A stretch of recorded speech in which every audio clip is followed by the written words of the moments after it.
If you believe fate can be cruel, hit subscribe. Because what I'm about to confess still tastes like iron in my mouth.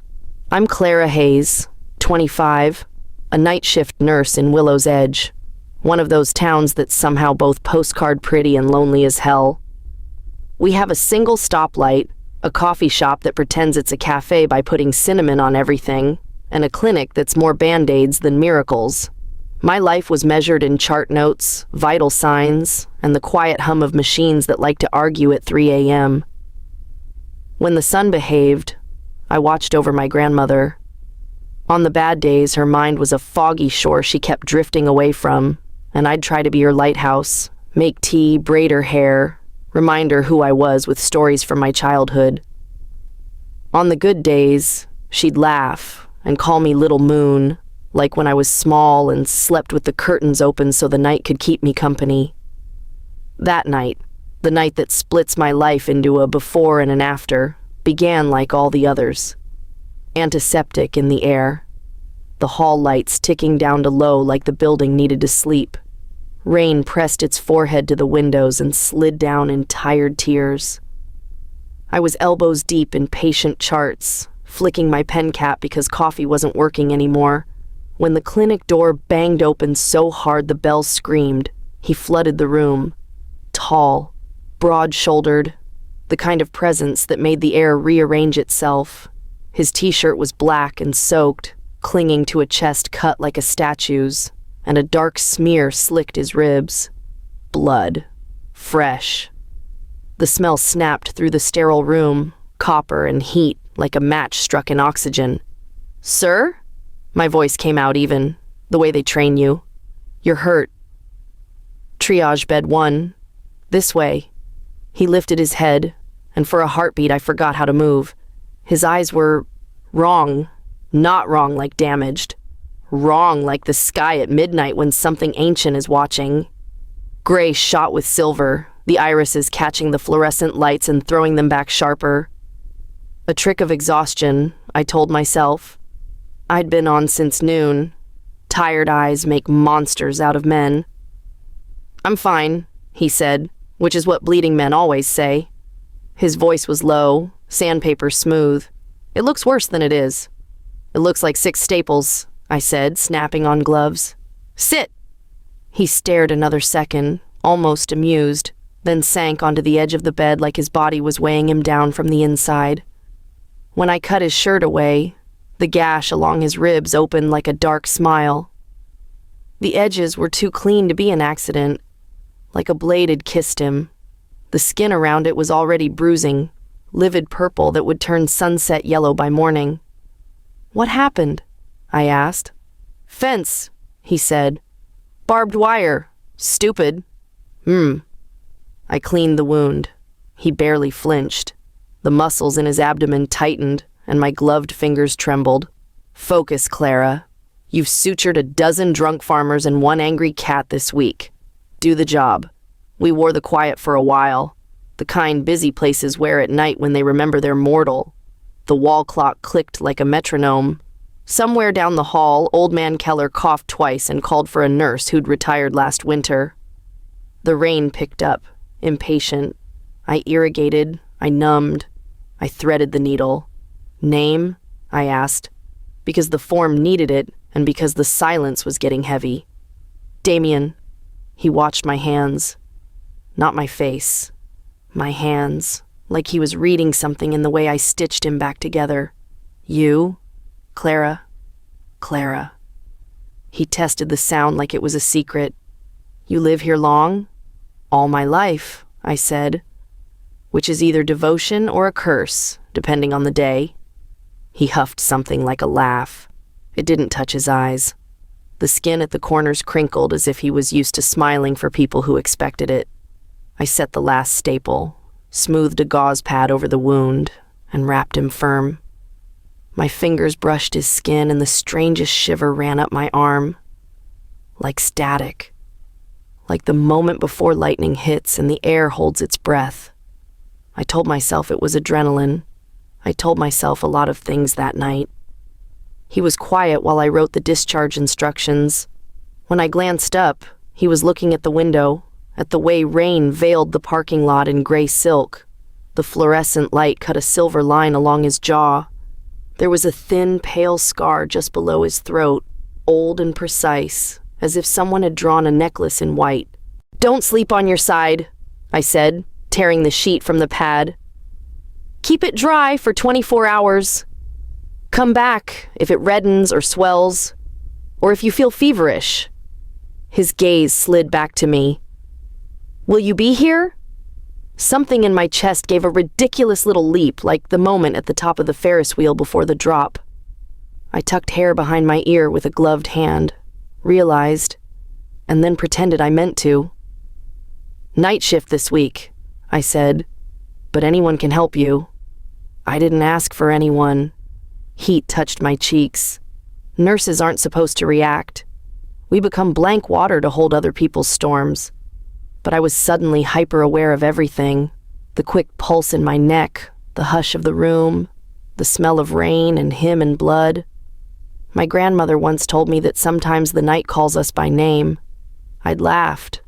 Now the night was a man, and he was saying mine. He eased off the bed with a careful breath, testing the bandage with his fingertips. His hands were big, calloused, veins listening under the skin. On the back of his right hand, near the thumb, there was a mark I almost didn't register. Faint, ridged, like a crescent scar that had never quite healed. It caught the light, and then vanished when he curled his hand. "Take care, Damien," I said, "because that's what you say." He didn't leave. He stepped closer, until I could see the darker ring of storm around his pupil. Not close enough to touch me, close enough to listen. "You should go home before midnight," he said softly, like a warning folded into a gift. "I work until 6. His jaw flexed. For the first time, something cracked the cool mask he wore, something hotter, harder, a flash of temper or fear. "Then let someone walk you out. Don't go alone." A laugh tried to rise. This was Willow's Edge, not a city with teeth. But the laugh died, because his eyes made promises his mouth wouldn't, and the hair on my arms lifted like the room had turned colder. I swallowed. "Is there a reason you're telling me how to get to my car?" The smile he gave me wasn't a smile at all. "Some things hunt in the rain," he said. "Don't be one of them." Before I could ask what that meant, he took the paperwork, signed with a name that looked like a slash of night, Damien Black, and slipped out into the storm. The door gasped shut behind him. The bell above it shivered once and went still. I stood there with the pen in my hand and the taste of his voice in my mouth, trying to make the world normal again. I arranged gauze pads. I wiped down the tray. I told myself the shiver crawling along my spine was just the AC kicking on. When I finally looked up, 2 pale crescents gleamed on the glass door where his fingers had pushed it open, half moons in the condensation. They faded while I watched, like breath swallowed by the dark. The rest of the shift passed in small emergencies. Keller refusing his inhaler, a teenage girl with a sprained wrist from a cheer stunt, a tired mother whose toddler had decided to swallow a button. Ordinary life. Ordinary hurts. I clung to them like buoys in deep water. At 5:50 a.m., the rain slowed to a mist that made the parking lot look like it belonged to someone else. I grabbed my bag, texted my grandmother's aide to check on her, and stood at the glass for a long minute, staring at my reflection. Brown ponytail sagging, circles under my eyes, white sneakers gone gray at the edges. I told myself I was being ridiculous. I pushed the door open and stepped into a world that smelled like wet earth and sidewalk worms, the kind of morning where the sky is a diluted bruise. My car sat alone beneath the flickering streetlight, silver hood beaded with rain like a coat of pearls. Every sound felt too loud. The tick of the light, the drip from the eaves, my own breath. "Stop it," I muttered. "He's just a guy who thinks he's a wolf." I don't know why I said wolf. Maybe because of the way he moved, quiet, contained. Maybe because of his eyes. Maybe because Willow's Edge has its stories, the kind everyone repeats with a smirk while checking that the window is locked. The blackthorn forest, the howls in winter, the pact our grandfathers made and refused to write down, the kind of stories that taste like metal and lies. My keys slipped once in my damp fingers before finding the lock. The car chirped. I opened the door and paused, scanning the tree line. The forest crouched behind the clinic like a dark animal, thinking. Something in the underbrush shifted, small, quick. A rabbit, I told myself. A fox. The shape of a shrug. The sky brightened one shade toward morning. Then I heard it. Not a howl exactly. A sound caught between a man's chest and a throat built for tearing. Distant, then closer, as if the forest had cleared its throat. My heart tried to run without me.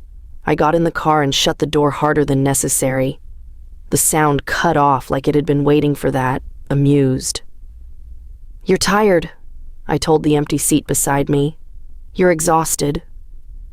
You're hearing wind in the pines. I drove home on roads that remembered wagon wheels, the tires humming a nervous lullaby.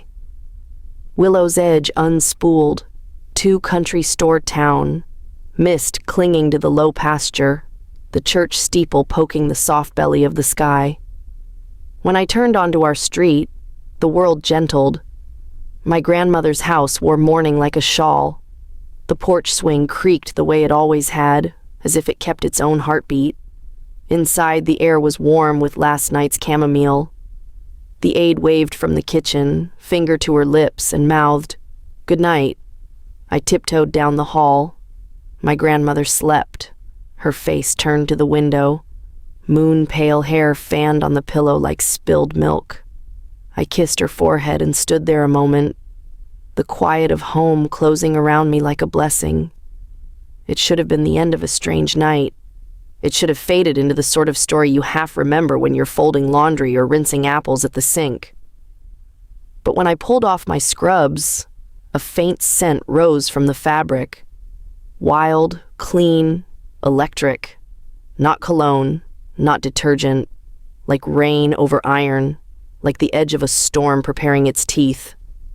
And when I washed my hands, scrubbing harder than necessary, the pads of my fingers tingled where they had pressed his skin, as if the memory of him had a pulse. I told myself I would not think about Damien Black again. By noon, I was lying. By dusk, I was standing outside the cafe, staring at the man who shouldn't have been there, who lifted his head from the shadows like he had known exactly when I would come and exactly how I take my coffee. He said my name softly, like a secret he planned to keep. And the night, my night, started over. I should have turned the other way that evening. Should have ignored him standing under the cafe awning like a storm dressed in black. But the truth? My feet betrayed me before my mind even caught up. "Clara," Damien said, the sound of my name curling in the air like smoke. I clutched my tote bag tighter, trying to anchor myself in the ordinary. Paper cups clinking behind the counter, the hiss of espresso, the cinnamon sugar dust that always hung around this place. Normal. Safe. But nothing felt safe when his eyes found me. "Damien." I tried for cool, but my voice was too soft, too curious. "You shouldn't be out alone after dark," he said, again. His tone wasn't casual. It was command. I forced a small laugh. "It's 6 p.m., not midnight." "The scariest thing in Willow's Edge is Mrs. Hensley's pumpkin bread," he didn't smile. "You think that?" Something about the way he said it made the hairs on my arms lift. I ordered my coffee, medium roast, splash of oat milk, and slid into a corner booth, hoping distance would drown the strange pull between us. It didn't. Damien followed, not asking permission, just folding into the seat across from me as though gravity put him there. "You're watching me," I said, wrapping my fingers around the paper cup for warmth. "Why?" His gaze was steady. Because you draw things you don't understand. I blinked. Like what? Trouble? Like me. The words should have scared me. Instead, a flutter stirred deep inside, dangerous and uninvited. Over the next few weeks, Damien became a shadow stitched to my days. I'd leave the clinic and find him on the trail where I ran, leaning against a tree with that same unreadable expression. I'd spot him at the farmer's market, standing too still while everyone else bustled, a wolf among sheep. And each time, the same pattern. His warning, my denial, the electric brush of his presence setting me off balance. One night, I broke. "Do you follow me for sport?" I snapped when he appeared on the footbridge over Blackthorn Creek, moonlight sketching his face in silver. "No." His eyes burned brighter in the dark. "I follow because I can't not." The honesty in his voice unsettled me more than lies would have. I turned to leave, but he caught my wrist. Not hard, just enough. His hand was warm, rough, veins like lightning beneath his skin. The touch sent a jolt through me, sharp as fire-licking bone.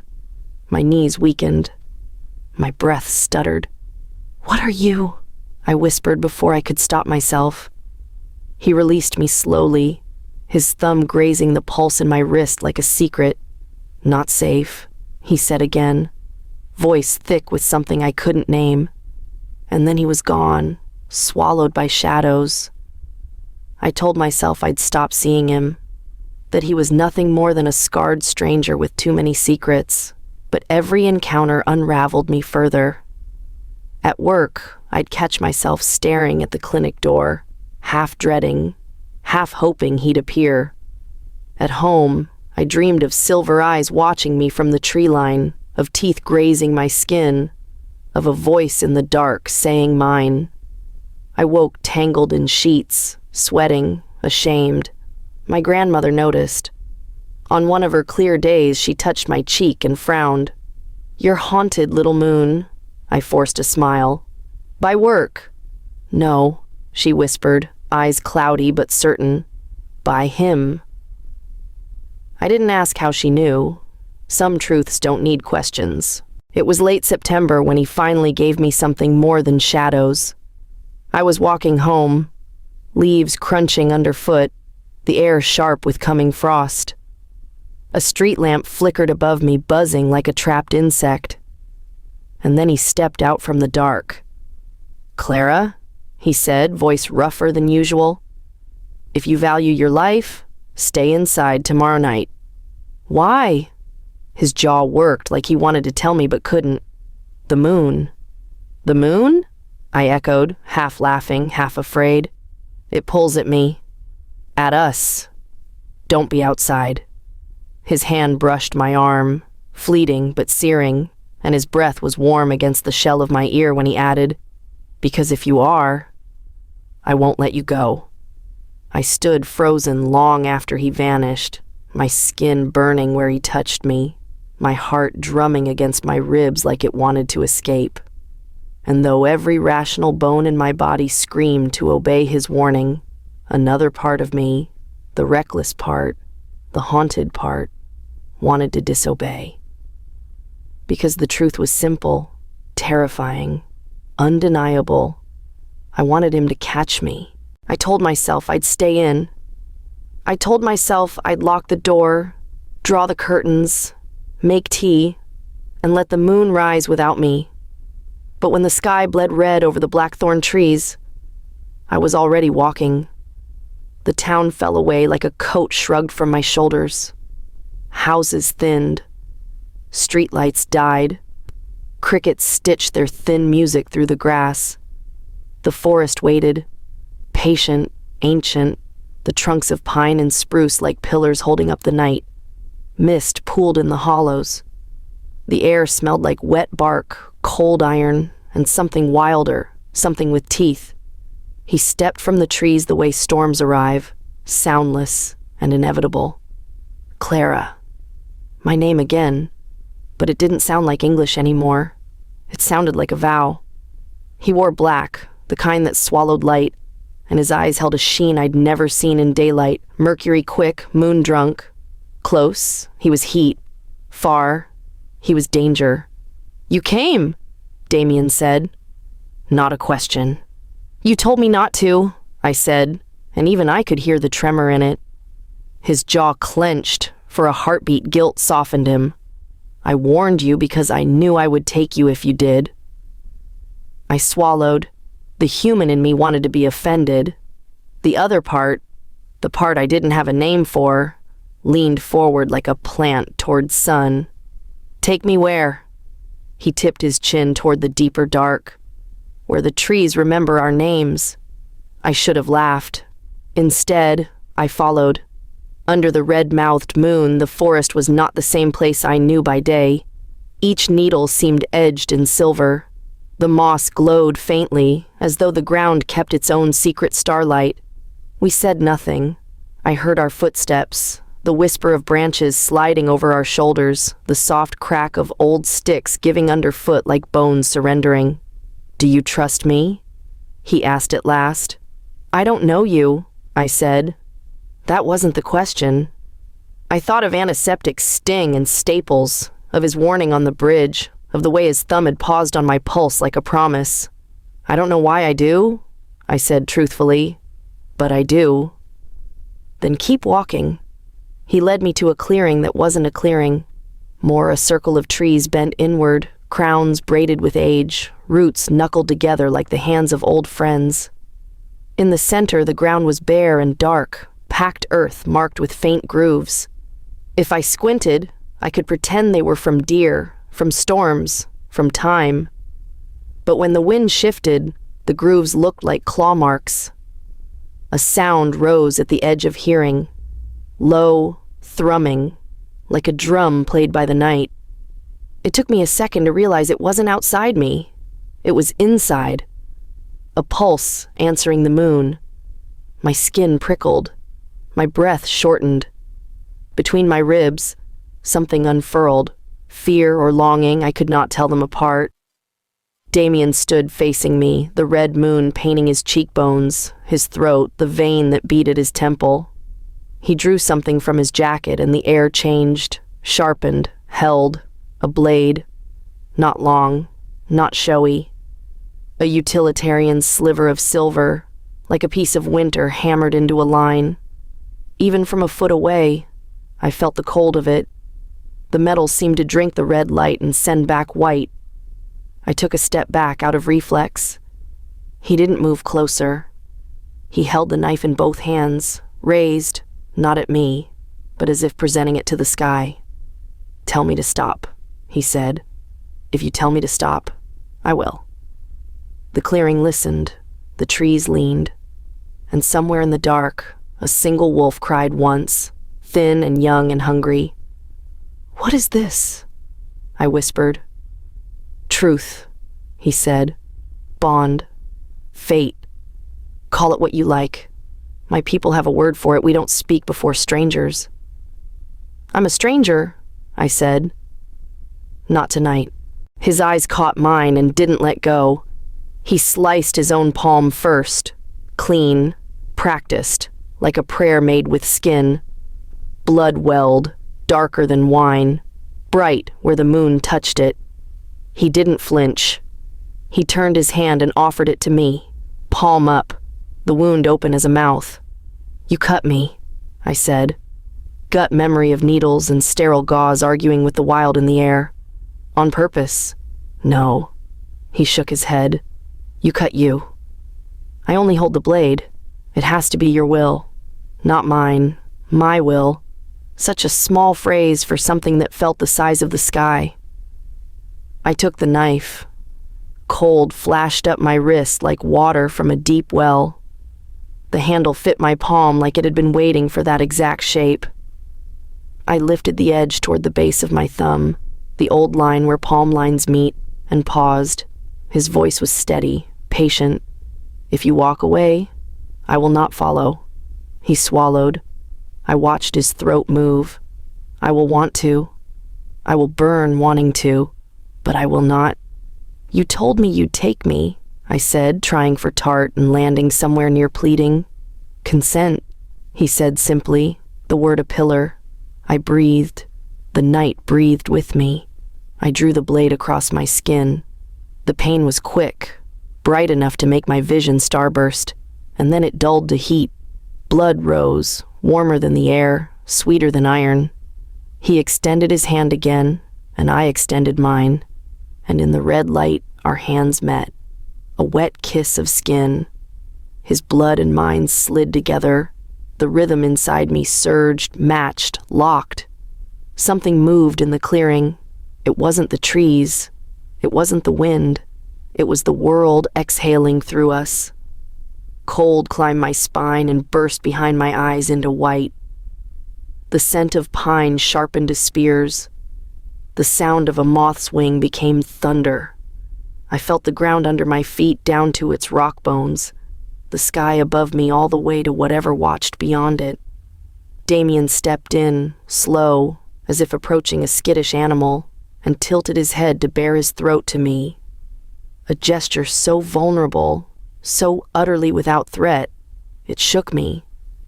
"Clara," he said, and my name sounded like it had always been meant for his mouth. "My mate?" He bent and his lips brushed the hollow above my shoulder where my neck begins. Soft first, then firmer. "Tell me to stop," he breathed. "Tell me, and I will." I didn't. Every part of me refused to. His teeth grazed my skin. A shock of fear tore through me, primal and old. But beneath it, God help me, pleasure rose like tide. When he bit, the world narrowed to one brilliant point where pain and wanting were the same flame. My breath stuttered and then steadied, matched to his. The night roared, then went soundless. He withdrew before blood ran. The mark he left was small, shaped like a crescent pressed by heat. He pressed his mouth to it, an apology, a claim, a benediction, and the sting dissolved into warmth. "I am yours," he whispered against my skin. "You are mine." I should have protested. I should have said I belonged only to myself. But the truth was simpler and more treacherous. I felt found. When he lifted his head, the silver in his eyes was brighter, threaded with something feral and almost tender. He took my blood-slick hand in his again and pressed our palms tighter, and the pulse inside the earth answered once more. There, then gone, like a door briefly opened. The wind shifted. The trees sighed. Beyond the living ring of trunks, shadows moved, several, low to the ground, circling. I startled, but Damien's grip tightened. "They will not enter," he said. "They witness, nothing more." "They?" My mouth was dry. "My pack," he said. They felt the bond snap into place. Snap? The word felt violent, like a bone that's always wanted to set. We stood there, hands joined, until the red of the moon began to bleach toward pallor and the clearing's breath steadied. When the cold finally reached me through the heat and the hum, he unclasped our palms and wrapped his hand around the back of my neck, large, careful, steadying. "Come," he said. "Dawn is not kind to those who have given the night this much." He led me along a different path, one the trees seemed to part for. The forest changed gray by degrees. Birds tried their first ragged notes of morning. When we broke into a smaller clearing, a cabin waited. Dark wood, stone chimney, smoke just thinking about becoming. It looked as if it had grown there from stump and ash. Inside, the air was warm, with citrus oil, clean and spare. A hearth, a worn leather chair, a simple bed folded in dense blankets like a nest. He cleaned my cut with something that stung and smelled medicinal.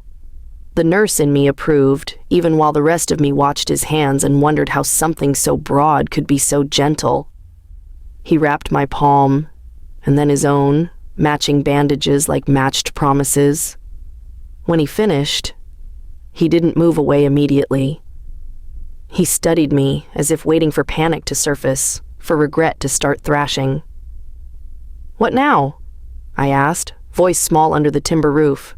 "Now," he said, "you rest. And when I wake?" His expression flickered, something like hope and fear shaking hands. "When you wake," he said carefully, "you will still be mine, and I will spend whatever is left of my life earning that right." It should have sounded arrogant. It sounded like prayer. Exhaustion folded me in half. I let him guide me to the bed. As my head sank into the pillow, the scent of pine and rain in him sank with me. He didn't lie beside me. He sat in the chair, elbows on his knees, watching the door like a sentinel. I felt his gaze on my face. Light, constant, a promise that would not let the dark touch me without going through him. Sleep took me like a tide. I dreamed in silver and red, of a moon with a blood-bright smile, of wolves watching from the trees, sorrow in their eyes, of a ring of roots, intertwined like fingers, holding fast beneath the world. And when dawn finally pushed gray into the room, I woke with warmth in my veins and the shape of his name on my tongue, ready to believe in fate. What I wasn't ready for was truth, because fate is one thing under the moon, but day has its own kind of teeth. Dawn slipped through the cabin window like an intruder. Pale gray light smeared across the wooden floorboards, across the chair where Damien had kept watch all night, across the tangled nest of blankets where I woke, warm, dazed, marked. For a moment, I let myself believe in it, in him, that I was safe in some wild, impossible fairy tale. My shoulder still tingled where his teeth had grazed me, a faint ache I couldn't stop touching. My bandaged palm pulsed with every heartbeat, reminding me of the bond I had let happen. No, of the bond I had chosen. He stirred when I sat up, eyes snapping open as if he'd never truly been asleep. His gaze softened when it landed on me, though. "You're awake." His voice was low, roughened with the dawn. I could have drowned in that sound. "Barely," I whispered, trying to smile. He moved to the hearth, coaxing embers into flame. The scent of pine and smoke rose in the cabin. He poured water into a kettle from a clay jug, the mundane act almost absurd after the night we'd shared. For a heartbeat, I imagined it. The life we could build here, tucked in the woods, no one to question or judge. But then my eyes drifted to his jacket, slung careless over the back of the chair. Black, worn at the elbows. I wanted to hold it, to bury my face in it, and steal the scent of smoke and rain he carried. Something tender, something reckless, made me reach. My fingers slipped into the pocket and closed around metal, cold, circular, heavy with meaning. I drew it out, a ring, silver dulled with age, faint streaks of dried blood clinging like rust. My breath hitched, sharp enough to cut. A wedding band. "Damien." My voice cracked his name open. He turned, kettle forgotten, eyes narrowing. "Clara." I held the ring up, hand trembling. "What is this?"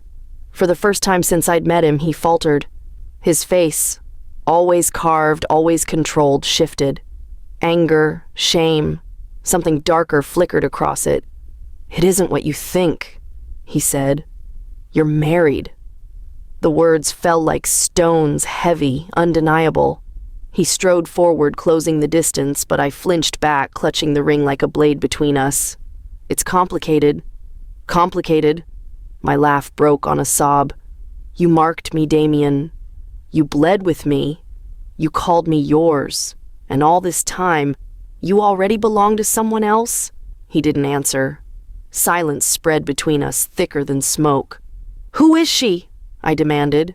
His jaw locked, his hands fisted at his sides. "Celine." The name dropped into the room like a curse. "Your wife." "My Luna." The words came rough, reluctant. "By council decree." Not by choice, I shook my head, vision blurring. The cabin tilted, the floor shifting beneath my feet. But the bond doesn't lie. His voice broke then, raw. You are my true mate, Clara. The moon chose you.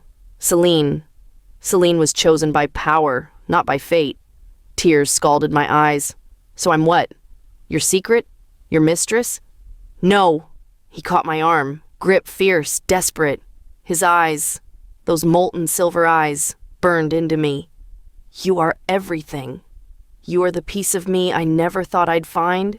You are not a mistake. But the ring dug into my palm, a bloody, gleaming reminder that no matter what he said, I wasn't the only one. I tore free from his hold. Then why hide this? Why carry it? He closed his eyes, exhaled, as if carrying the weight of 1,000 winters. Because no matter what fate says, the council sees her as my wife. To them, you are... His voice dropped, jagged. Forbidden. The words slashed through me. Forbidden. I wanted to scream, to shatter every lie the night had woven around me. But all I managed was a whisper, shaking, broken. You should have told me. His face was anguish carved into stone. I wanted to, but I was afraid you'd run, and he was right. I should have. But instead, I stood there, clutching a blood-stained wedding band in one hand and the echo of his bite burning on my skin, realizing the truth. I hadn't just fallen into a love story. I'd stepped straight into a war. I didn't go back to the clinic that night. I didn't sleep either. I paced the cabin until the wood grain felt like a map I would never escape. Damien watched me from the chair by the hearth, unmoving, a storm contained by muscle and will. Say something that makes this not what it is, I said at last. Tell me I misunderstood the ring. Tell me Celine is a ghost. She's not a ghost, he said quietly. She is. You're Luna, I finished, the word tasting like silver in my mouth. Council, decree, politics. I heard you. His throat worked. Clara, I couldn't bear the way he softened my name. I need air. He didn't stop me this time. The world outside was cold enough to bite. The red of the blood moon washed to a thin sickle beyond the trees. I walked until my lungs burned, until the cabin was a breath behind me, until I could pretend the ache in my chest was only winter's fault. That's when I felt her. Not footsteps, not breath. An arrival, like the temperature dipping 4 degrees all at once. Running already? A woman's voice asked, smooth as black ice. He usually keeps them longer. I turned. She leaned against a birch like she'd posed for it, dark hair braided into a rope that fell past her waist, dressed the color of new bruises, a cloak that seemed to drink moonlight. Power gathered around her the way heat gathers around a flame. She was beautiful in the way storms are beautiful, precise, inevitable, far easier to admire from a distance than to survive. You must be Celine. I kept my voice steady through sheer stubbornness. Your husband's jacket left something in my hand. Her gaze flicked to the ring in my palm and then back to my face. Interest, not surprise. He should learn to put that away, she said, like we were discussing manners. She pushed off the tree and came closer. The air smelled faintly of crushed rosemary and something colder underneath it. Snow on iron. Up close, she was worse. Not because she was cruel-looking, she wasn't. Her face was a study in symmetry, her mouth soft until it wasn't. What made her terrible was the way she looked at me, not like a rival, but like a solution she'd invented. Clara, is it? She asked. She already knew. Yes. Human, she added, like a diagnosis, nurse, granddaughter, night owl. Her smile didn't reach her eyes. Convenient. Heat rose up my neck. To whom? Fate, she said lightly, and the word felt like mockery in her mouth. And to my pack. I curled my fingers around the ring until the edge bit my skin. Damien told me you were married by council decree. We were. She tipped her head. The movement made the line of her throat look impossibly delicate. We are. Traditions have teeth. Men who want crowns pull them, and mates, I asked. Do they matter to your traditions?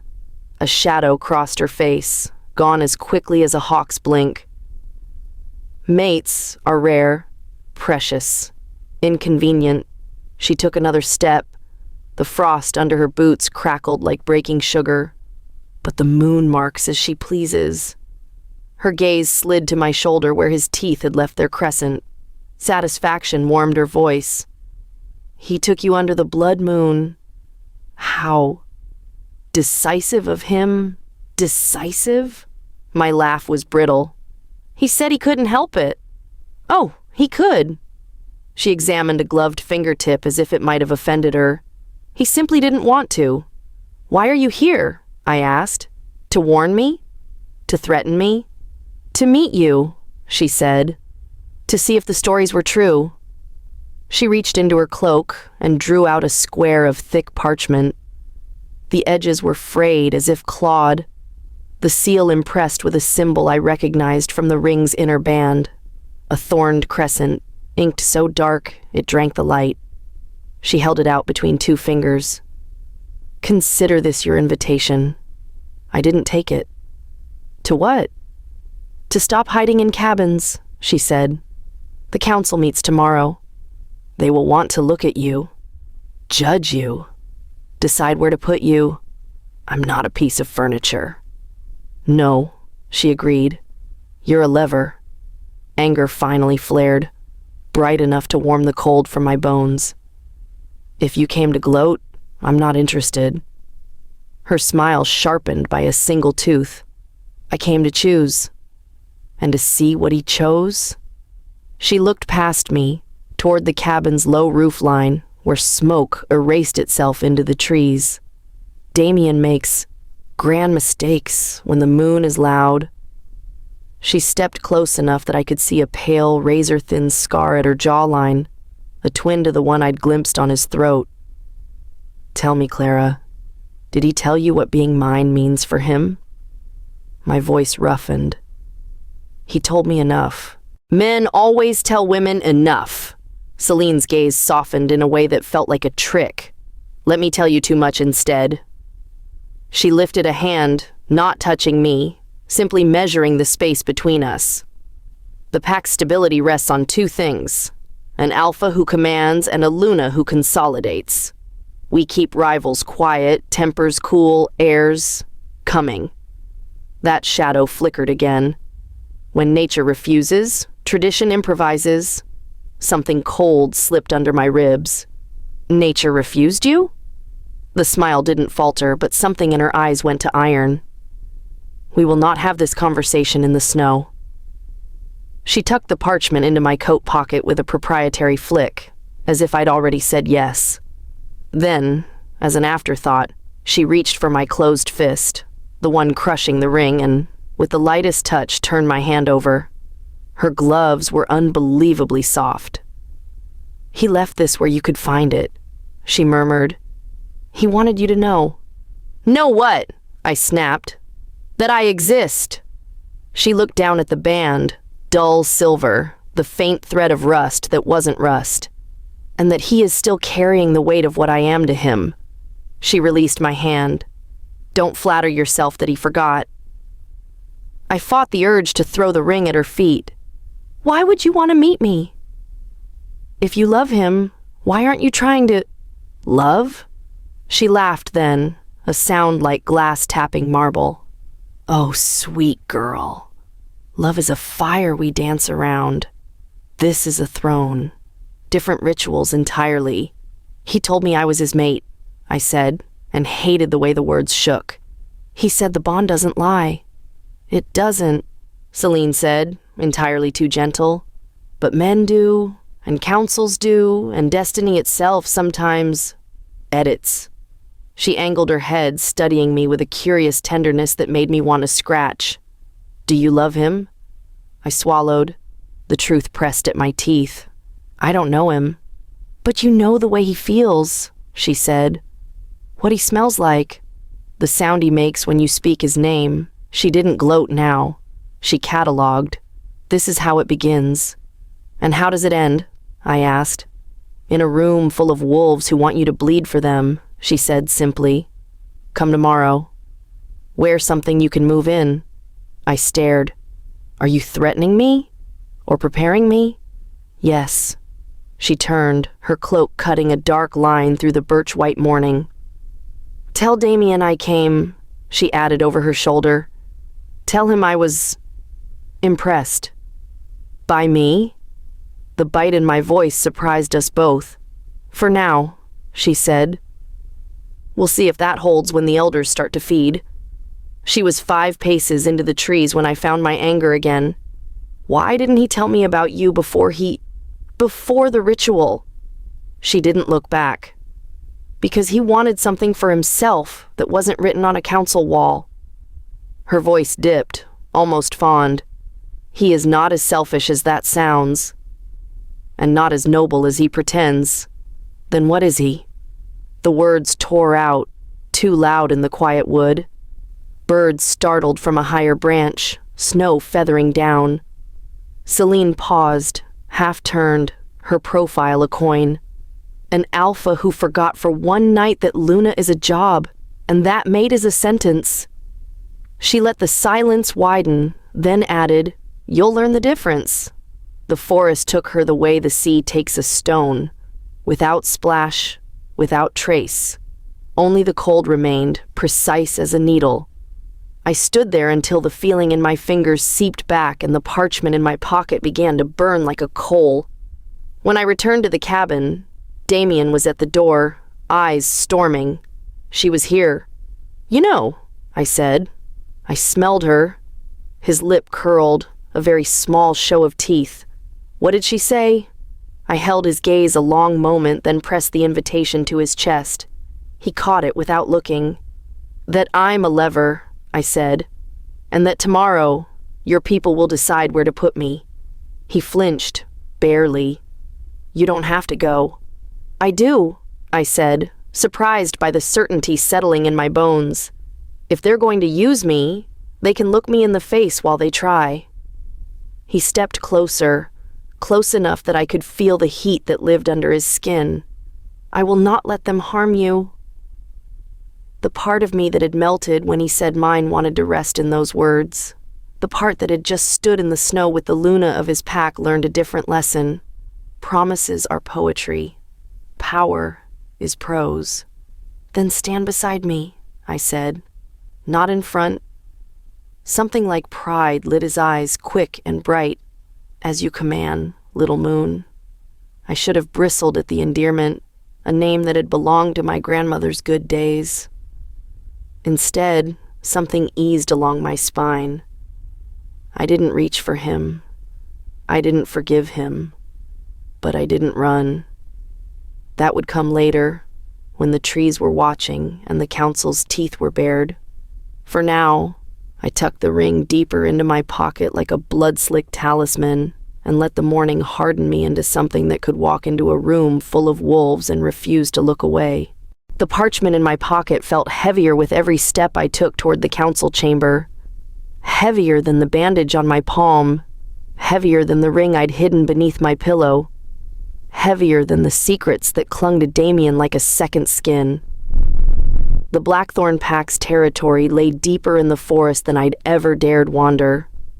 Damien walked beside me, silent but watchful, his shoulders drawn tight as bowstrings. The trees grew taller here, older. Their roots knotted into patterns that looked like script I couldn't read.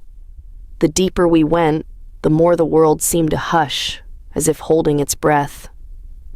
I thought of my grandmother's bedtime warnings, tales of shadows with eyes, of deals sealed in blood, of wolves that could stand as men when the moon was high. I'd laughed then. Now I was walking into the story's throat. At last, the trees parted into a clearing, not open like the ritual grove. This was built. Stone walls rose in a ring, carved from slabs older than any tool I knew. Torches burned blue along the perimeter, fed by oils that smelled of pine pitch and herbs. At the center stood a great fire, flames snapping high, sparks scattering into the sky like wayward stars. Around the fire, wolves and men gathered, pack members in their shifting forms. Some were half-dressed, their skin dusted with ash, their eyes still too bright. Others stood in their wolf hides, muscles rippling under fur, gold and amber eyes gleaming. Every one of them turned to look at me. The weight of their gaze nearly sent me to my knees. "She doesn't belong here," someone muttered. "She is blood-marked," another growled back. The air vibrated with the tension, as if the pack itself were one body deciding whether to spit me out or swallow me whole. Damien's hand brushed mine, not enough to comfort, only to anchor. "Stay close," he murmured. We stepped forward into the circle. Celine was already there, seated on a carved stone seat draped with wolf pelts. Regal didn't begin to cover her. The fire painted her skin in copper light, her hair gleaming like raven feathers, her posture a blade drawn to perfection. She wore a thin silver circlet across her brow, the mark of Luna. She didn't look at Damien when we entered. She looked at me. "Welcome," she said, voice carrying across the chamber. "The council has heard of you. Now they will see you." One of the elders rose, a man with hair as white as bone and eyes the color of smoke. His hands shook as he held a scroll, the parchment thick, stained with what looked like old blood. "This text was clawed into hide when the Blackthorn first swore to the moon," he said. His voice was low, rasping, like dry bark. He unrolled the scroll with deliberate slowness. "It speaks of a second Luna." Murmurs rippled through the circle. "Chosen under the blood moon," he continued, eyes narrowing on me. "Marked when the first Luna cannot fulfill her charge." Celine rose then, graceful as flame. She walked to me, the hem of her dress whispering across the stone floor. Without asking, she took my bandaged hand, turned it palm up, and pressed her thumb to the cut beneath. The pressure made it ache. "She is written," Celine declared. "The bond does not lie.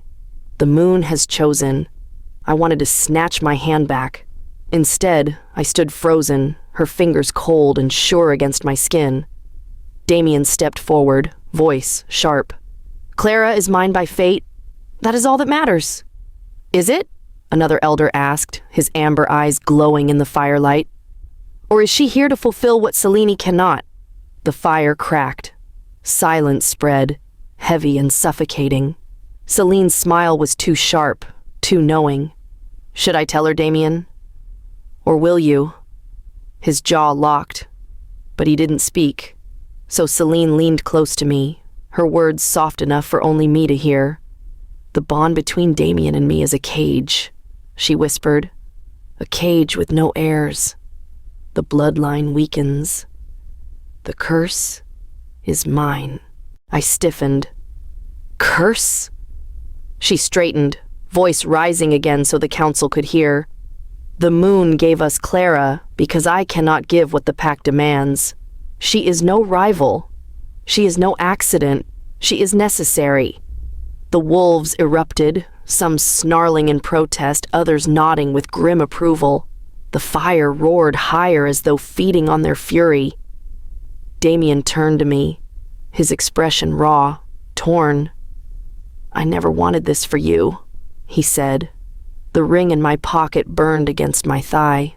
I thought of his teeth on my skin, of his promises whispered into my neck, of the scroll inked in blood that had decided my fate before I was even born. My voice came out thin, cracking, but it carried.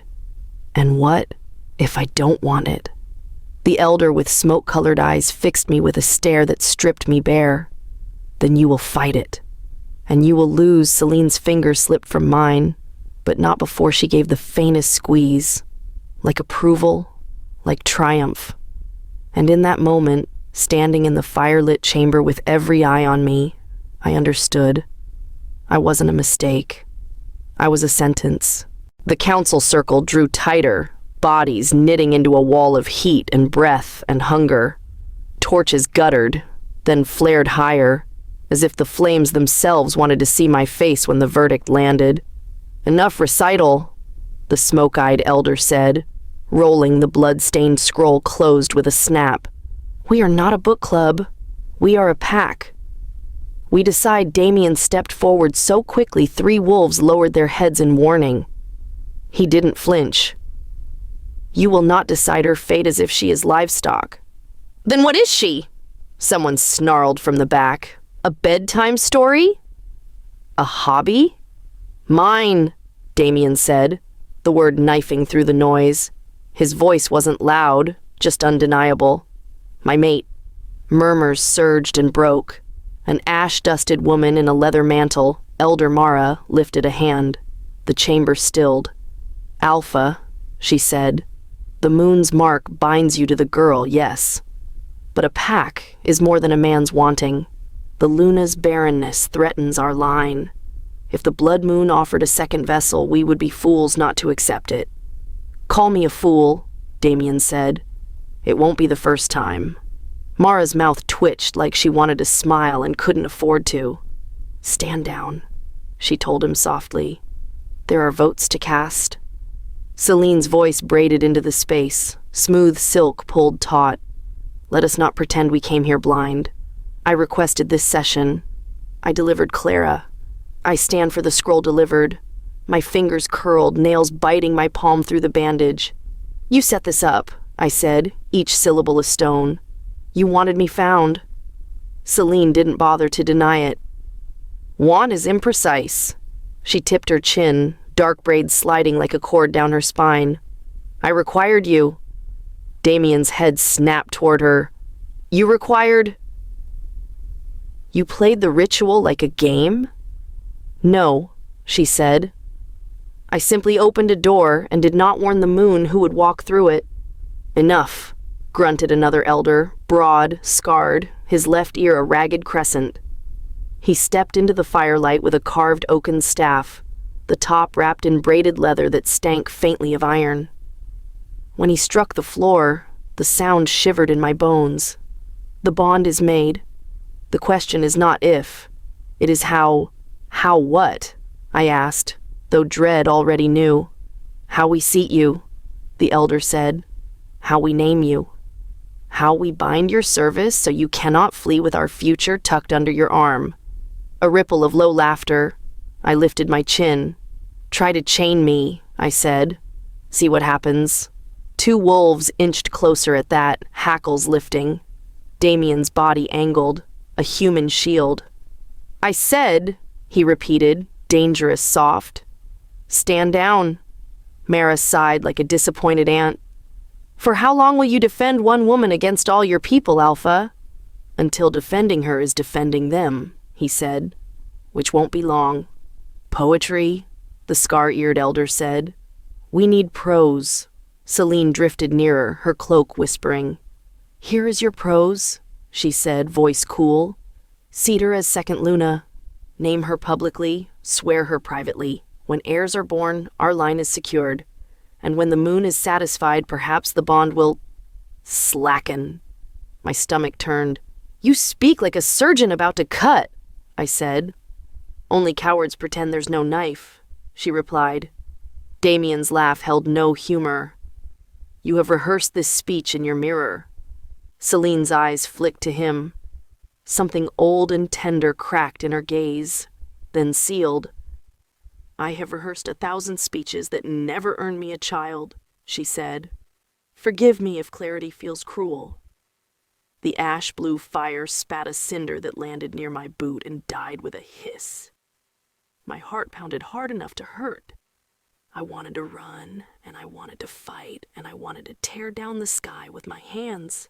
Instead, I did the most dangerous thing in a room full of predators. I spoke plainly.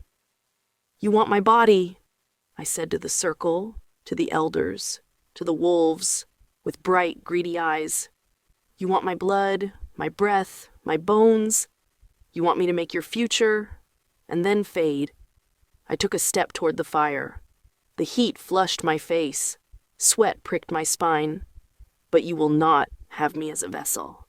If I stand here, I stand as a person. I choose what happens to me, silence, edged and hungry. Mara studied me a long time, then nodded once, as if conceding a small, inconvenient truth. People can also be bound, she said. We have rights older than your grandmother's warnings. I've seen your rights, I said. My shoulder burned where his teeth had marked me. And I have mine. The staff cracked against stone again. The scar-eared elder lifted a pouch from his belt and untied it. A ribbon of scent uncoiled, sharp, metallic, green as crushed leaves. He sprinkled powder into the fire. Blue went white. Smoke rose in a twisting rope and then snapped into a ring, pale and perfect, hovering above the flames like a crown. The oath ring, someone breathed. Step through it, the elder told me. Kneel. Speak what is written. Rise, second Luna. Damien moved before the words landed, fury flaring like a mane. No, he said. You will not force... Mara's palm lifted. Alpha, if you block this, we will read it as abdication. The chamber contracted.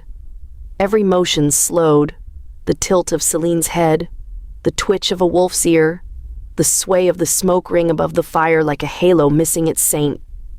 I could feel Damien's heartbeat in the air between us, a drum under my breastbone that wasn't mine. He looked at me, and in that split second the room fell away. There was only his mouth shaping a word he didn't say out loud. Run! Celine saw it. Of course she did. If she runs, she said softly. We hunt. A low chorus of agreement shuddered through the circle. I stepped toward the fire. Damien swore under his breath, caught between pride and terror. He reached for me and stopped himself an inch from my wrist, fingers clawed with restraint. Clara! Stand beside me, I said. He did, not in front, not behind, at my shoulder like a promise with teeth. We moved as one until heat pressed against our shins, and the oath ring hovered just above my head, cold light puddling on my hair. The powder's scent was inside my mouth now. Sage, metal, old storms. The smoke's edge brushed my cheek and stung like a nettle. Speak, the elder commanded, lifting the scroll again. Say the words. My throat was dry. I could hear my grandmother's voice like a thread. Little moon, there's always a third path. Wolves choose between hunger and pack. Women choose between two fires.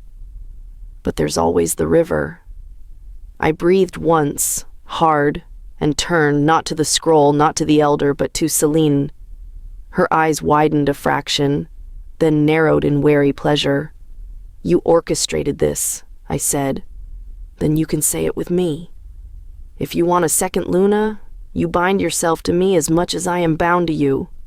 A gasp cracked around the circle. Even the fire seemed to lean in. Celine's mouth curved. What a dangerous girl. Afraid? I asked. Never. She glided forward until she stood at the opposite edge of the ring, white smoke crowning us both. Name your terms, human. The word should have been an insult. Tonight, it felt like armor. My body is mine, I said, loud enough to ricochet off stone. If I carry heirs, it is because I choose. No elder touches me. No rite is performed on me without my consent. No drug, no powder, no knife. I looked at Damien. His jaw softened. Pride, rage, love all tangled. If I am second Luna, I stand as equal to the first in protection and voice. Mara's eyebrows jumped. The scar-eared elder barked a short laugh. She thinks she can bargain with the moon. I'm bargaining with you, I said, not looking away from Celine. Do you accept? The room pivoted to the Luna like a flock turns to weather. She held my stare a long time. Under the silver circlet, her pulse beat at her throat. Fast now, the only tell she allowed. I accept, she said finally, each consonant a gem she could have used to cut me. With a condition. Of course. Name it. When the first air breathes, she said, you will remain.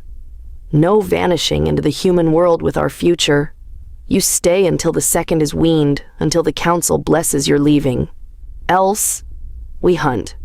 The word was not metaphor. I swallowed the ice in my mouth. Add this.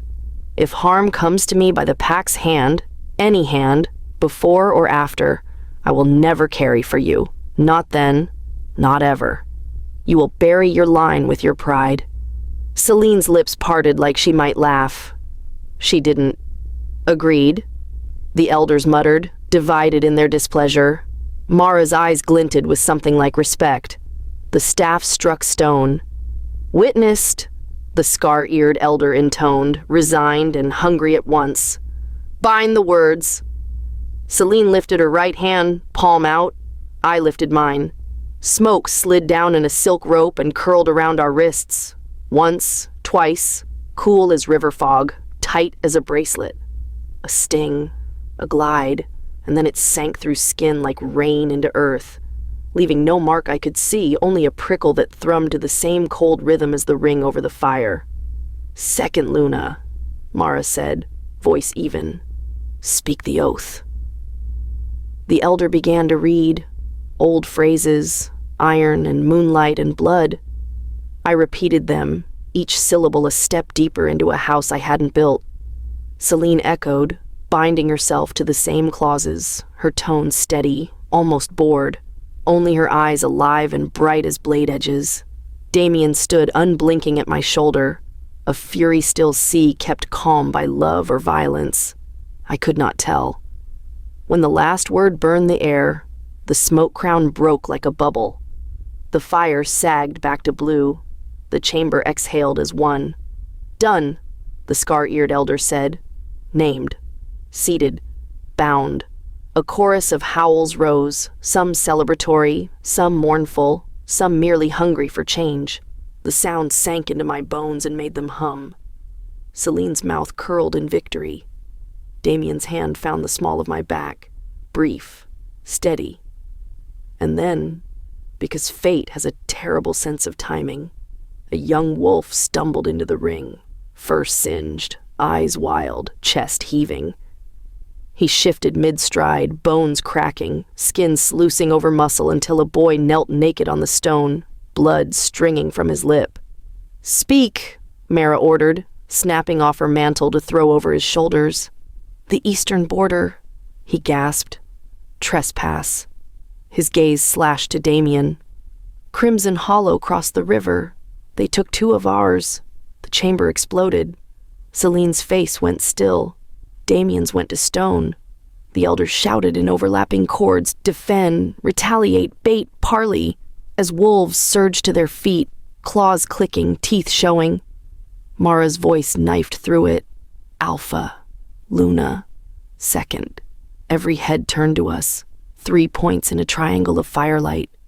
My heart punched my ribs. The ink of my oath hadn't dried in the air, and already the world was demanding payment. Decide, Mara said. The pack leaned in, all silver eyes and hot breath and expectation. I opened my mouth, and the chapter of my life where I was prey ended. The chamber emptied like a storm breaking.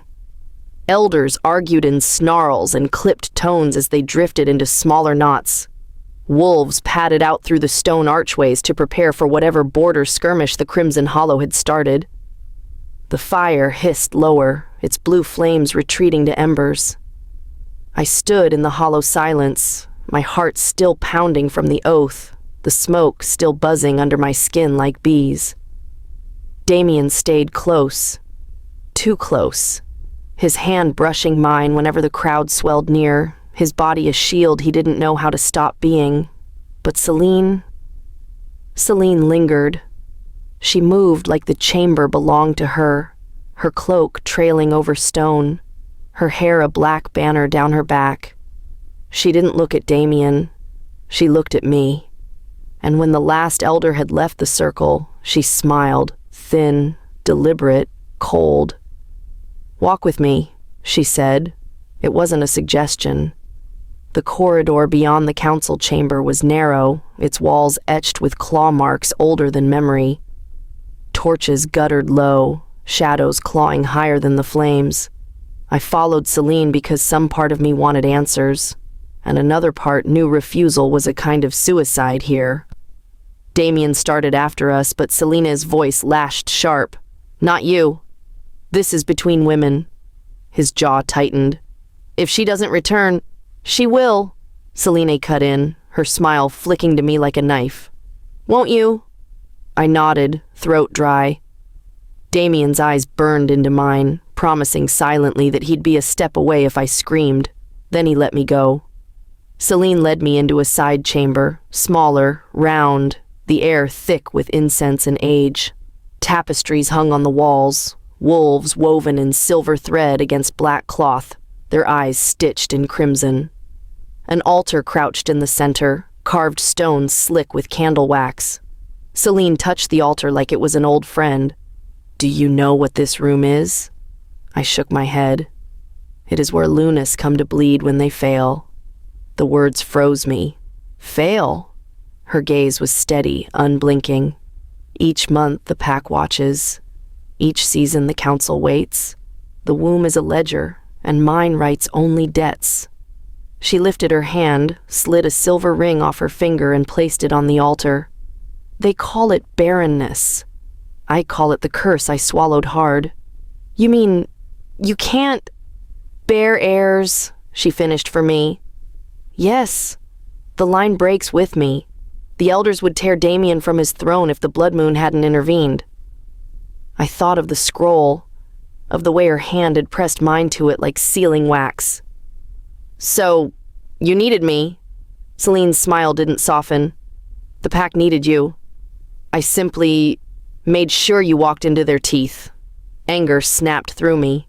"You orchestrated the ritual. You wanted me to be his mate." Her eyes gleamed. "Juan is too generous. I allowed it. The bond was inevitable. The moon does not waste her signs." I stepped back, my shoulder brushing cold stone. "And what am I to you then? A surrogate? A rival you can control?" "Both." She circled the altar, her cloak whispering over the floor. "You are the vessel the moon chose. But you are also the weapon I can wield. With you beside me, the council cannot dethrone me. With you resisting me, they might—" Her honesty stole my breath. She wasn't hiding behind politics or ceremony. She was laying out the battlefield plainly. "You'll never have me willingly," I said, my voice shaking. Celine stopped in front of me. She leaned close, her breath cool, smelling faintly of rosemary and iron. "Oh, Clara. Willingness is not the same as inevitability." Her hand darted, fast as lightning. Before I could flinch, she pressed something small and sharp into my palm. A dagger. Short. Silver. The handle carved with wolf sigils. My hand trembled around it. "Why?" "Because you should know what the pack expects," she said, voice low and sharp. "If Damien falls, if the bond fails, if Crimson Hollow spills his blood across our borders, you will not be asked to weep. You will be asked to kill. To protect the line that you now carry." "I don't carry anything," I snapped. "Not yet." Her gaze slid to my shoulder, where the bond still pulsed faintly, a crescent-shaped ache under my skin. "The bond doesn't lie. It will come." Sooner than you think, I dropped the knife onto the altar, the clatter echoing like thunder in the small room. "I didn't ask for this." Celine's smile was sad and cruel all at once. "Neither did I. Yet here we are. Two women bound by a man who cannot break free of either of us." Her words burned because they were true. She leaned close one last time, her whisper cutting through the incense smoke. "Do not mistake Damien's devotion for freedom. He is still tethered. To me, to the council, to the pack, and now, to you." I glared at her, forcing steel into my voice. I'll find a way out." Her laughter was soft, deadly. "If you do, little moon, take me with you." Then she turned, cloak swirling, and left me standing in the chamber with the candle smoke, the wolf tapestries, and the echo of her truth. I pressed my hands to the cold stone altar, breathing hard, fighting tears. For the first time since the blood moon ritual, I wasn't sure who was the real enemy, Celine, the council, or fate itself. But one thing I knew with bone-deep certainty: I was no longer just a nurse in a small town. I was the second Luna of the Blackthorn Pack, and that title was going to break me, or make me. I left the altar room with Celine's words lodged like a shard under my ribs. The corridor seemed narrower than before, the claw marks deeper, the air thinner. Damien waited where the shadows gave way to firelight, shoulders tight, eyes a winter storm. "What did she say?" he asked. "Enough." I kept moving. If I stopped, I'd break. "Clara, not here, not with their eyes on me." I didn't look back at the council chamber, but I felt the elder's attention like cold breath on the back of my neck. He matched my pace through the stone arch and into the forest, staying half a step off my shoulder as if he'd learned the distance of my pride. The blue flames behind us thinned tonight. The trees swallowed us whole. When the first threads of dawn paled the east, I stopped. "I'm going home." Damien went still. "Your house isn't safe anymore." "I'm not safe here." My laugh scraped my throat. "I'm an oath with legs, a womb with a voice they can't stand." His jaw clenched. "You are my mate." "And you're Luna's solution," I threw back. "Your elder's leverage, your pack's future." I pulled the ring from my pocket, the dull silver, the faint rust that wasn't rust, and held it up like evidence. "And your secret." "I don't get to be just me." He flinched, as if the metal had burned him. "Come to the cabin. We'll make a plan." "That's the problem with you," I said, the words shaking free before I could civilize them. "You call cages plans." He reached for me, then stopped, fingers curling at his sides like claws denied. "If you run, they'll hunt. They'll hunt anyway," I said. "At least if I run, it's on my feet." I turned and chose a game trail that angled north, away from the council stones, away from the cabin, away from the life that had closed like a trap around my ankle. Pine needles cushioned each step. The air had that glassy clarity just before the sun breaks, when the world is a held breath. Somewhere far off, a bird tried a single hopeful note and thought better of it. "Clara." Damien's voice was low, a warning, a plea. "Don't. Then don't follow." I walked faster. The trail dipped into a shallow ravine, the moss slick, the stones old and patient. A thin creek braided through, its water black as ink in the half-light. I jumped across, landed hard, didn't stumble. My legs remembered the miles I'd run to clear my head after night shifts. The forest remembered me too, in a different way. It watched, branches pressed in, first like a crowd parting late, then like a crowd closing early. The path kinked where it had been straight, veering toward a stand of birch that hadn't been there yesterday. The earth under my shoes went from springy to stubborn, roots lifting like knuckles to trip me. "Stop," Damien said behind me, breath steady but closer now. "You're in the deep." "So are you," I snapped. "It won't touch me." "It's touching me." A spruce limb swung down, not quite a fall, not quite a blow, more a suggestion that became insistence. It brushed my shoulder and snagged my sweater, holding like a hand that didn't know its own strength. I yanked free. The knit tore with a small, helpless sound. Something primal in me panicked. I ran. The forest didn't like that. Low branches stooped into combs that caught at my hair. Ferns hid slick stones that turned my ankles. A tangle of roots rose just enough to make me misstep and slam to my knees, the shock snapping up my spine. I tasted earth, iron, and old rain. I pushed up, palms gritty, breath ragged. "Clara!" Damien, closer now. The sound of him cut through the trees. The forest hesitated, listening. I forced my body to move, every muscle shouting. The light ahead narrowed to a tighter seam. I shoved through, shoulder first, skin scratching, breath burning, and stumbled into another clearing I didn't recognize.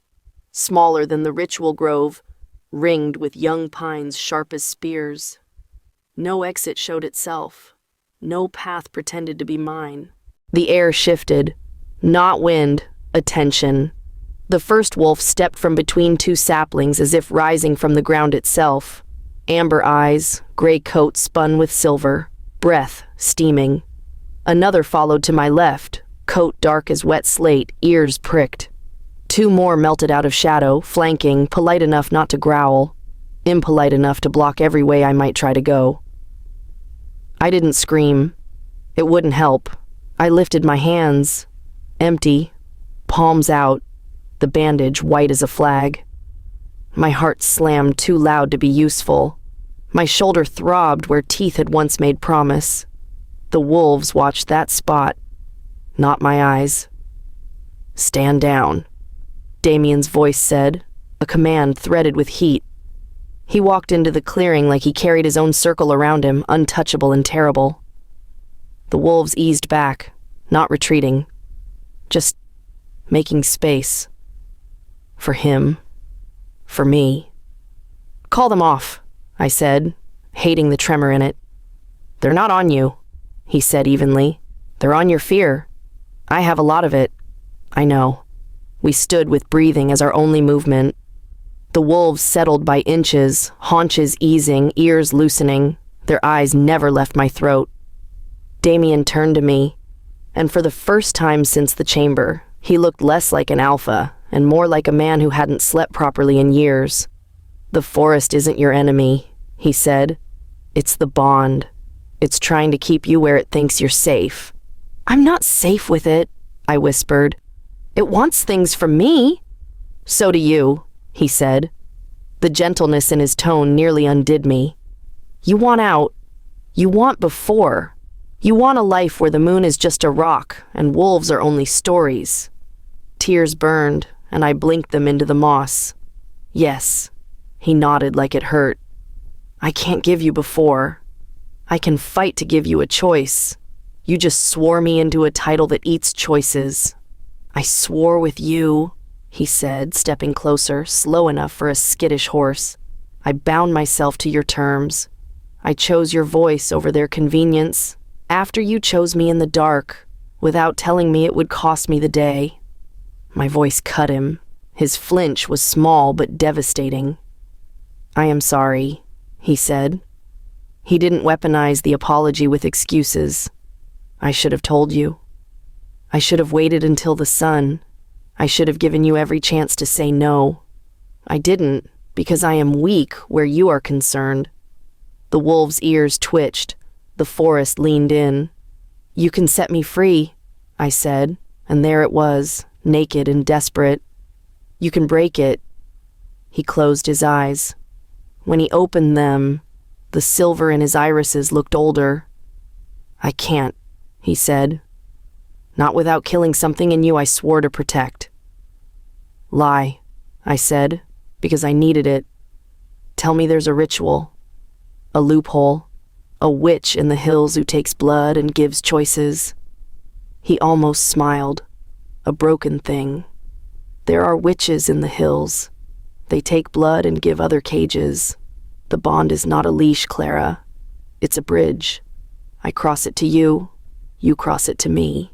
We can burn it, but we both fall." "I've fallen enough," I said. He took another step. "Then let me build the ground under you." "Promises," I whispered. "Poetry. Prose," he countered and nodded toward my hands. "Let me help you up." I hadn't realized I'd sunk to my knees again. The moss was damp through my jeans. I stared at his outstretched palm. The twin bandage, the same edge of gauze, matching wounds, matching mistakes. "If I take your hand," I said, "I'm not saying I forgive you. I know. I'm not saying I accept their plan. Or hers. I know. And I'm not saying I won't run tomorrow. I'll keep pace," he said, the corner of his mouth tensing, "or I'll clear the path." The wolves had settled into statues. One laid its head on its paws, eyes never blinking. The trees loosened an inch, as if the forest itself sighed. I put my hand in his. Heat, static, the familiar hum that lived under my skin when he touched me. He pulled me to my feet, steady, hands careful, a man holding something that had already cracked once. My bad shoulder ached. He noticed without me telling him and adjusted so that my weight didn't jar it.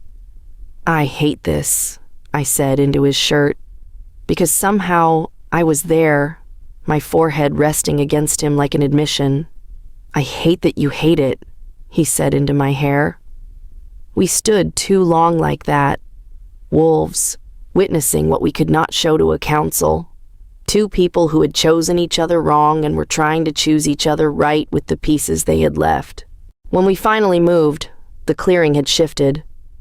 A seam in the pines had appeared where there hadn't been one. A path, not long, not wide, but real, unspooled toward the west where the light was thicker. "The forest listens," Damien said quietly. "When you stop fighting it, it stops fighting back." "I don't know how to stop," I admitted. "You don't," he said. "You rest. Then you fight again." We walked the new path together, the wolves falling in like shadows, escort not prison. The day woke around us, birdsong threading the branches, the damp scent of sun finding last night's rain. By the time the cabin roof showed through the trees, my legs were trembling from more than fear. At the threshold, Damien paused. "There will be a war at the border before dusk," he said. "Crimson Hollow won't wait for us to sort our vows." "I can't be your shield," I said. "I won't ask you to." His hand brushed the small of my back once, a promise with no teeth this time. "But the council will make its decree before we ride. They always do when they smell blood."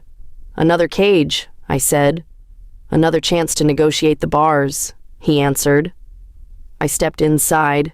The cabin breathed warm, the citrus oil ghosting the air, the leather chair looking like the only thing in the world that would hold me together.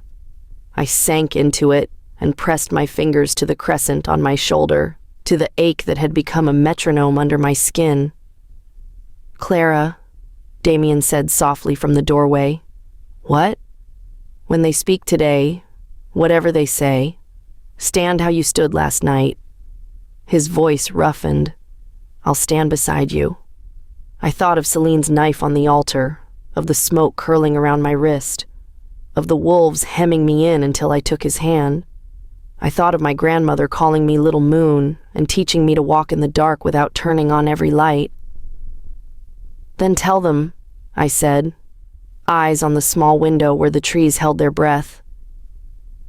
"Tell them I'm second Luna by my terms. If they want my future, they negotiate with my present." His breath left him like he'd been holding it since before I was born. "Yes," he said, "and when they answer, we decide what to break. Curse, council, or border." The forest leaned closer to listen. So did I. Because the next words spoken about my life would not be whispers in a grove. They would be law or fuel. And I was done being wood. The council reconvened before the sun reached its peak. Word of Crimson Hollow's trespass hung heavy in the air, but so did something else.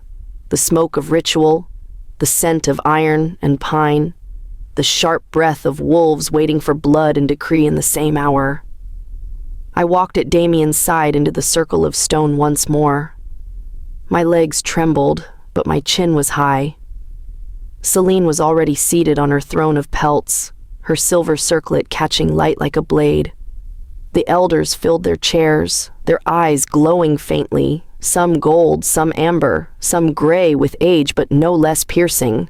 Mara, ash-mantled and tired-eyed, raised her voice first. The border war waits, but the pack cannot fight fractured. We settle the Luna question now.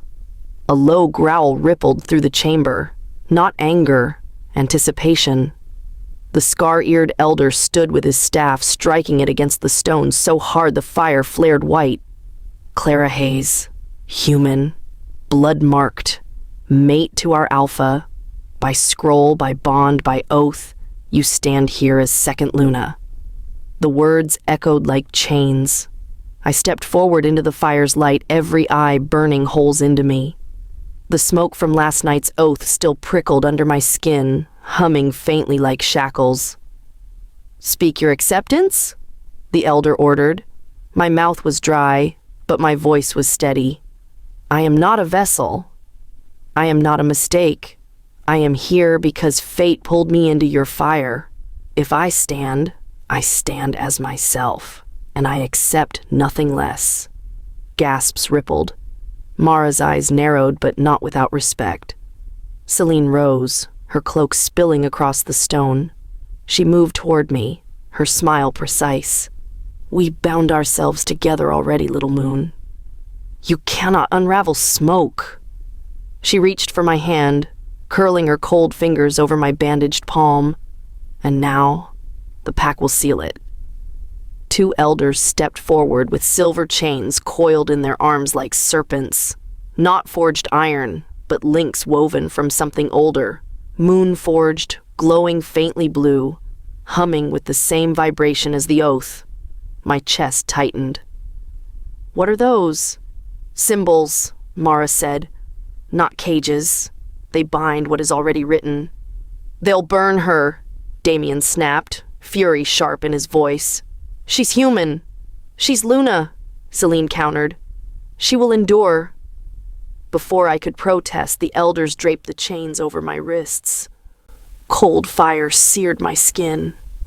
The links weren't heavy, but they cut deeper than any weight. I gasped as the burn etched itself into my nerves, the heat crawling up my arms like a tide. Damien surged forward, but two wolves barred his path with bared teeth. His growl shook the chamber. "If she screams, you end this." Celine's gaze flicked to me, bright with triumph. "Endure, Clara. Show them you are worthy." The fire roared higher, flames licking the stone. The chains tightened.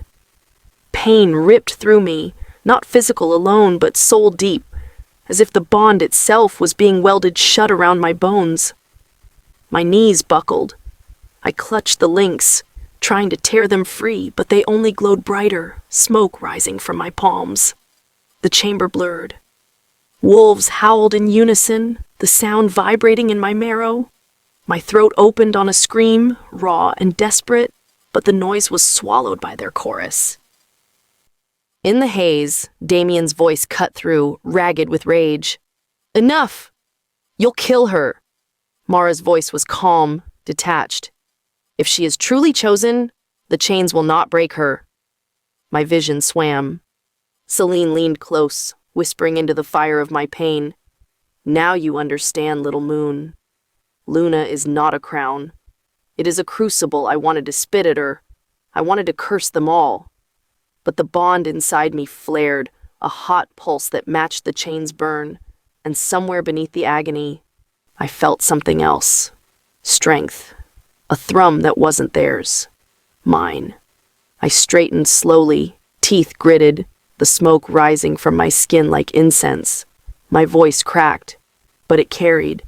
"I am not your prisoner." The chains shuddered.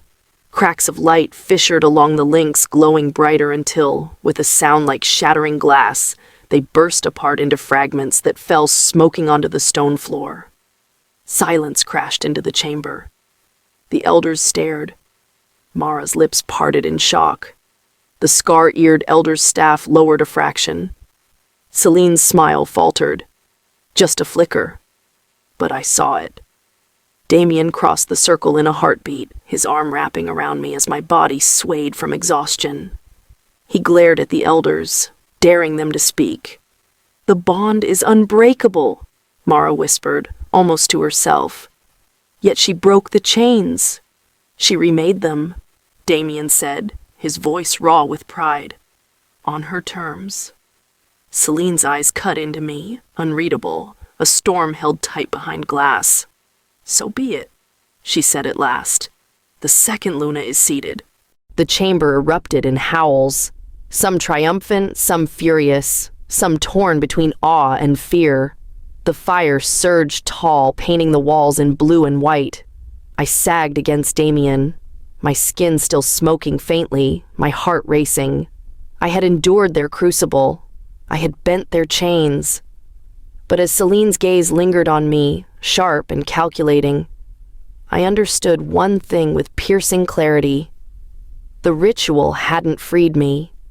It had claimed me. And the real war, against Crimson Hollow, against Celine, against the fate that had bound me here, was only beginning. The council chamber smelled of smoke and blood for days after the chains broke. I carried both scents in my skin, no matter how hard I scrubbed, no matter how many times I washed my hands until they were raw.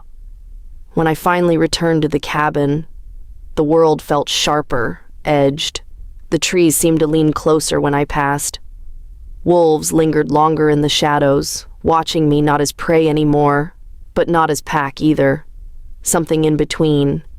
Something unsettling. Damien rarely left my side.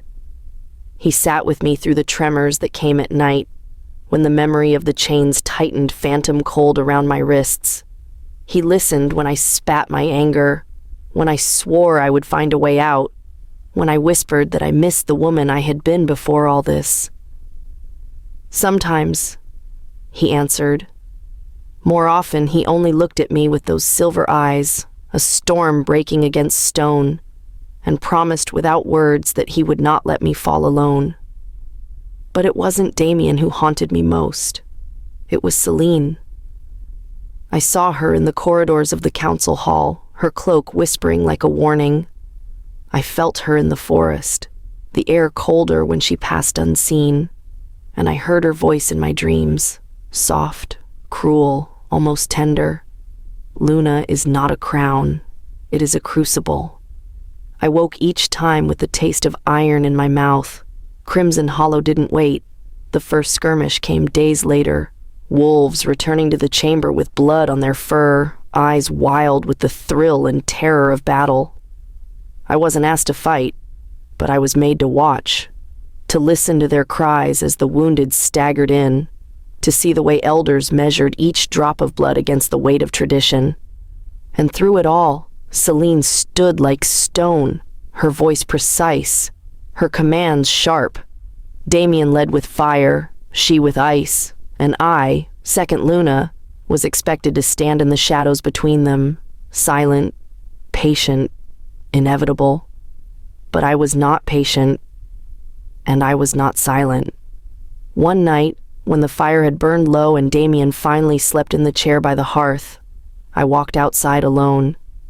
The forest was restless, wind pushing hard through the pines, carrying with it the faint scent of ash and blood. I looked up at the moon, no longer red, only pale silver, a witness that had written me into a story I had not chosen. "I am not your vessel," I whispered. "I am not your mistake. If I am Luna, I will be Luna my way." The forest didn't answer. The moon didn't shift. But deep inside, where the chains had once burned, something pulsed. Not theirs, not his, mine. I don't know what waits beyond the border. I don't know if Crimson Hollow's war will kill us all, or if Celine's curse will drown me before I bear a single heir, or if Damien's promises will crumble like the chains that broke at my feet, but I do know this. The blood moon chose me, and I intend to choose myself. If that means breaking curses, I will. If that means burning councils, I will. If that means walking away from mate and pack alike, I will. Because I am Clara Hayes, nurse, granddaughter, second Luna, bound in blood, but not broken. And the howl of my fate has only begun. Would you stay bound to an alpha who betrayed you, or tear down the pack itself to break free? Comment below. And if you'd rise as Luna, Share this with your pack.